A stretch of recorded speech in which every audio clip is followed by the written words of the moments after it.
কিছু মানুষ প্রেমের ভাঙ্গনকে ইন্টারনেটে আলোচনার কেন্দ্রবিন্দু বানিয়ে ফেলেছে।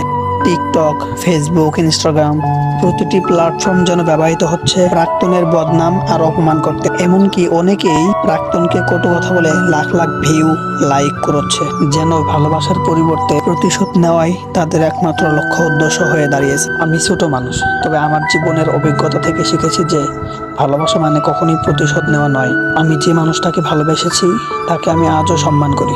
হয়তোবা সে আমার লাইফে নেই, তার জীবনটা অন্য কারোর সাথে ভাগ করে নিয়েছে, কিন্তু তাই বলে আমি তার নামে বদনাম ছড়াবো এটা তো হতে পারে না।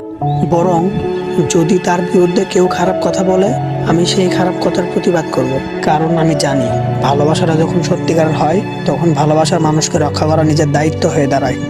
তার সম্মান হানি মানে নিজের আত্মসম্মান হানি। ভাগ্যের কি নির্মম পরিহাস, আমাদের সম্পর্ক হয়তোবা ভেঙে গেছে। বাস্তবতা বড়ই কঠিন।